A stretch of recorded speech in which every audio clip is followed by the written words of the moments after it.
Om Swastiastu, Assalamualaikum warahmatullahi wabarakatuh, Shalom, Namo Buddhaya, Salam Kebajikan.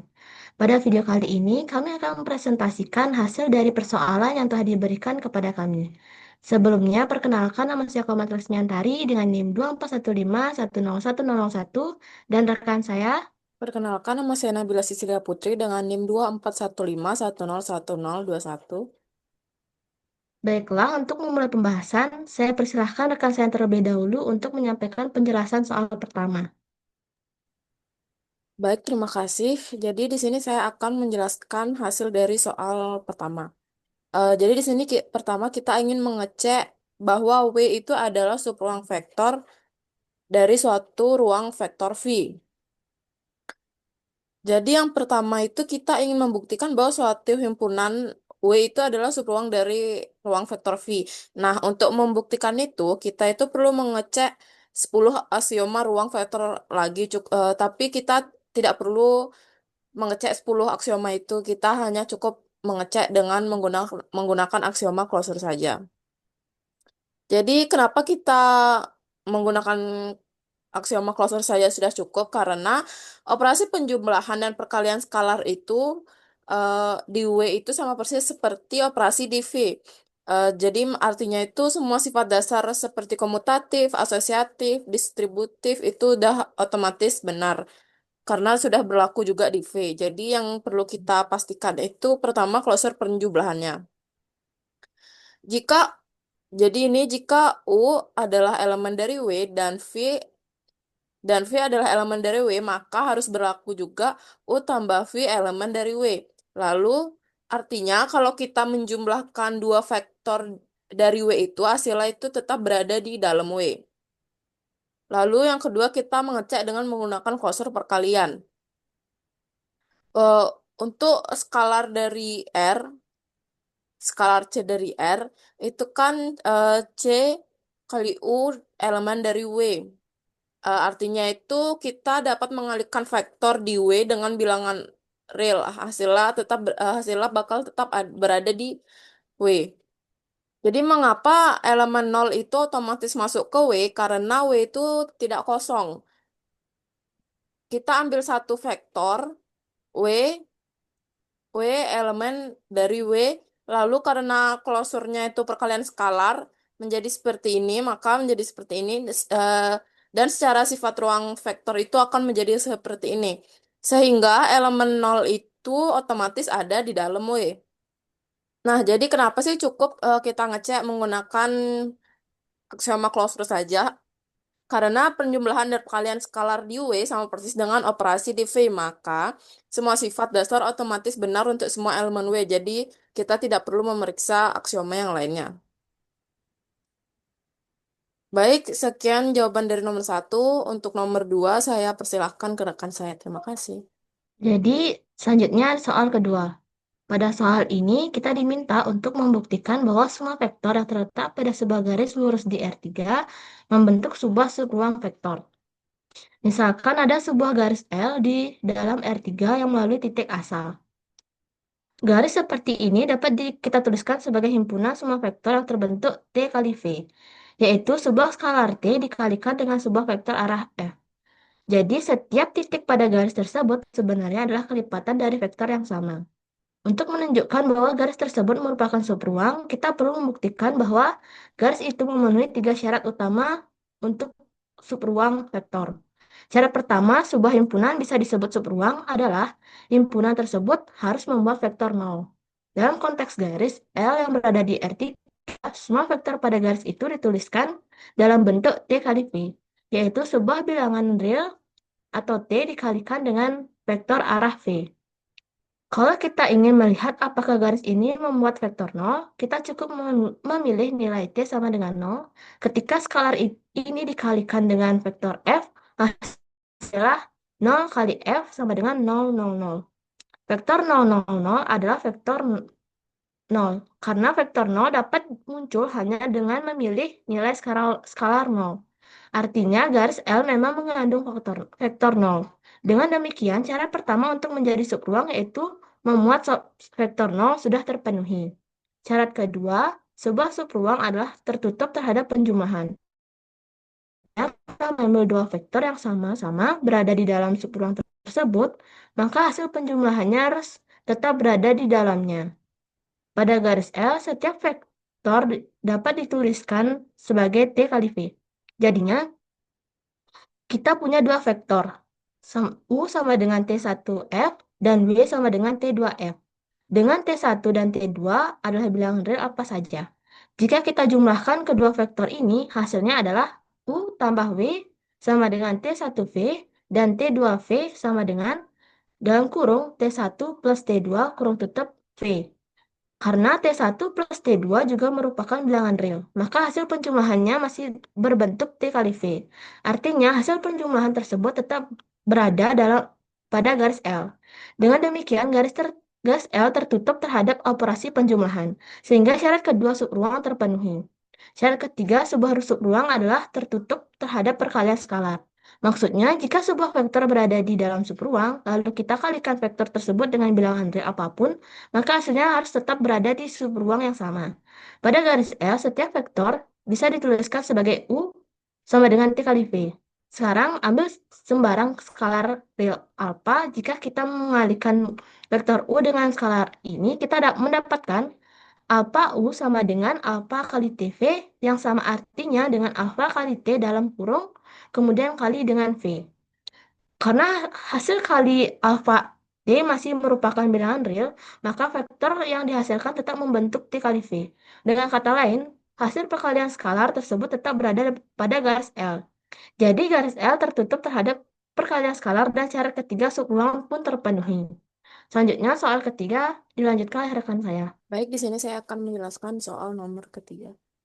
Jadi soal nomor ketiga itu kan mengapa bidang yang melalui titik asal di R3 memiliki persamaan AX tambah BY tambah CZ sama dengan 0. Jadi karena bidang di R3 itu sebagai himpunan titik X, Y, Z yang memenuhi persamaan linear. Bidang di R3 itu biasanya ditulis sebagai AX tambah BY tambah CZ sama dengan D. Eh, jika bidang itu melewati titik asal 0, maka kita substitusikan menjadi A kali 0 tambah B kali 0 tambah C kali 0 sama dengan D. Jadi D itu hasilnya adalah 0. Sehingga persamaan bidang itu menjadi AX tambah BX tambah CZ sama dengan 0. Ini juga disebut persamaan linear homogen. Lalu, apakah bidang ini subruang? Jadi bidang yang melalui titik asal itu merupakan subruang dari R3. Untuk membuktikannya, kita bisa menggunakan aksioma klosur.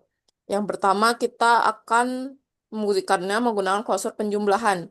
Jika kita punya dua titik bidang, titik pertama yaitu X1, Y1 dan Z1, dan titik kedua adalah X2, Y2, dan Z2.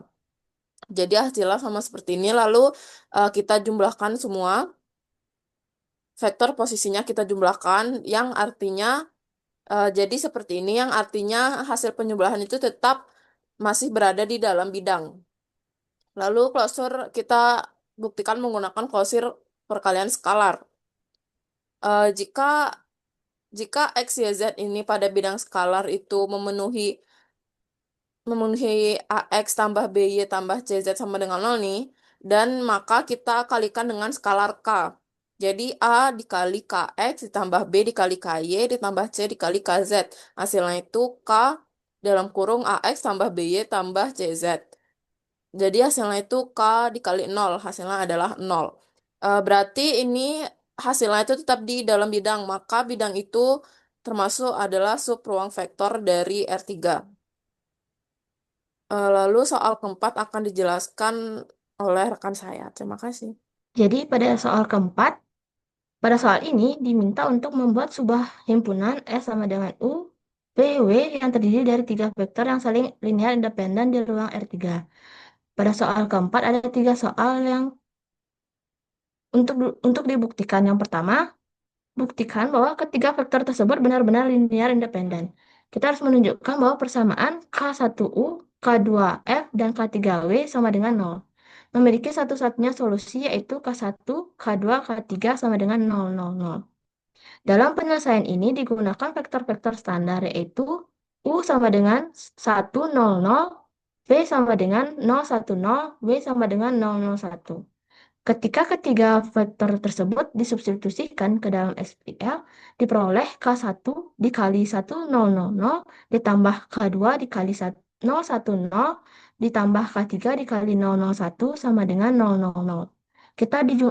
Jika dijumlahkan komponen per komponennya, hasilnya adalah K1 00 ditambah 0 K2 0 tambah 00 K3 sama dengan 000.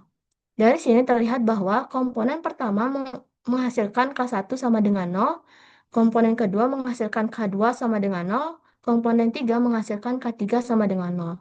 Karena ketiga konstanta tersebut bernilai 0, dapat disimpulkan bahwa tidak ada solusi lain selain solusi trivial. Untuk soal yang kedua akan dijelaskan oleh teman saya. Baik, untuk soal nomor 4 yang kedua akan saya jelaskan. Jadi, di soal nomor 4 yang kedua itu, apakah himpunan yang tadi, yaitu himpunan S sama dengan U, V, W, merupakan spanning set dari R3? Jadi, jika U, V, W itu adalah tiga vektor yang linear independen di R3, maka otomatis itu mereka menjadi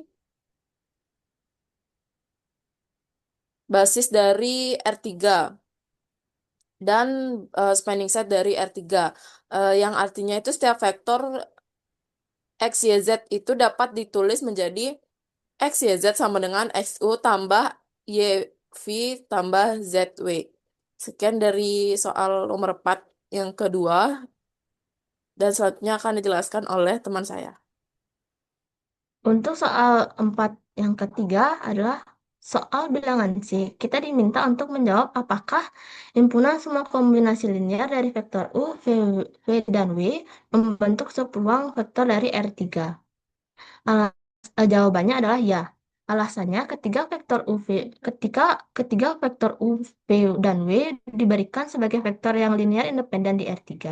Karena ketiganya saling independen, maka persamaannya K1U tambah K2F dan K3W sama dengan 0. Hanya memiliki satu solusi, yaitu K1 sama dengan K2, K2 sama dengan 3, K3 sama dengan 0. Hal ini menunjukkan bahwa ketiga vektor tersebut memang benar-benar independen. Jika kita memiliki tiga vektor linear independen di R3, maka ketiganya menspan seluruh R3. Dengan kata lain, semua kombinasi linear dari U, V, dan W akan membentuk seluruh ruang R3. Karena himpunan semua kombinasi linear ini adalah span U, V, W, dan span selalu memenuhi ketiga syarat subruang, yaitu vektor 0 tertutup terhadap penjumlahan dan tertutup terhadap perkalian skalar, maka himpunan ini pasti merupakan subruang vektor. Selanjutnya, pada soal kelima akan dijelaskan oleh teman saya. Baik, di sini saya akan menjelaskan soal nomor kelima. Jadi di sini kita diminta yang pertama itu untuk membuat contoh soal himpunan SUVW yang tidak linear independen di R3. Jadi di sini saya sudah membuat contoh soalnya, yaitu U123, V246, dan W111. Semua komponen pertama V itu dikalikan dengan komponen U, hasilnya akan menjadi 2. Jadi V itu sama dengan 2U. Dan terlihat bahwa komponen pertama dan kedua itu kedua U sama dengan V. Hanya komponen ketiga itu yang berbeda dan ada ketergantungan linear. Lalu di soal ini kita diminta untuk menyelesaikan SPL dengan rumus K1U ditambah K2V dan tambah K3W sama dengan 0. Jadi di sini sudah saya substitusikan dengan contoh soal yang sudah saya buat, dan langsung saja kita menyelesaikan sistem persamaan dengan mengurangi persamaan. Jadi persamaan 2 dikurang dengan 2 dikali persamaan 1. Dan di sini saya dapatkan hasilnya adalah K3 sama dengan 0. Lalu kita mencari K3. K3 kan sudah kita dapatkan 0 dan kita kalikan dengan persamaan 1. Menjadi K1 tambah 2 tambah 2 K2 sama dengan 0. Jadi K1 itu hasilnya min 2 K2 karena 2 K2 ini dibalik ke sini. Jadi jadi karena K2 ini kita mendapatkan min 2, jadi artinya itu tidak ada syarat untuk K2, artinya K2 itu bebas. Sehingga Untuk kita akan mengambil parameter T sama dengan K2 karena K2 bebas untuk solusi parametrik. Jadi di sini kita disuruh menyelesaikan juga menggunakan solusi parametrik. Jadi K2 itu menjadi T, lalu K1 menjadi min 1 dalam bentuk vektor dan K3 sama dengan 0. Jadi K2, K3 menjadi min 2T, T dan 0. Lalu kita bisa ubah menjadi dalam bentuk vektor menjadi seperti ini. Jadi hasil untuk nomor 5 sekian dan untuk nomor 6 akan dijelaskan oleh teman saya. Selanjutnya, soal nomor 6. Pada soal ini ditanyakan apakah himpunan S yang telah dibentuk pada soal nomor 4 merupakan sebuah basis dari R3. Untuk menjawabnya, kita perlu melihat kembali sifat-sifat dari himpunan tersebut. Himpunan S sama dengan U, PW terdiri atas tiga sebuah vektor yang sudah dibuktikan sebelumnya sebagai vektor-vektor linear independen. Sementara itu, ruang R3 merupakan ruang berdimensi 3. Artinya, sebuah himpunan yang berisi tepat tiga vektor akan menjadi basis dari R3. Jika dan hanya jika vektor-vektornya saling linear independen. Karena himpunan S telah memenuhi syarat tersebut, maka dapat disimpulkan bahwa S secara otomatis menjadi basis dari R3. Hal ini karena sebuah basis harus memenuhi dua kriteria utama, yaitu yang pertama linear independen dan menspan seluruh ruang R3. Himpunan S sudah memenuhi kedua syarat tersebut, sehingga benar bahwa S merupakan basis dari R3. Baik, itu tadi penjelasan yang dapat kami sampaikan melalui video ini. Kami mohon maaf apabila ada kekurangan atau kesalahan dalam penyampaian. Semoga apa yang kami jelaskan bisa bermanfaat dan mudah dipahami. Sekian penyampaian dari kami. Saya tutup dengan Om Santi Santi Om. Wassalamualaikum warahmatullahi wabarakatuh. Salam nama budaya, salam kebajikan. Terima kasih.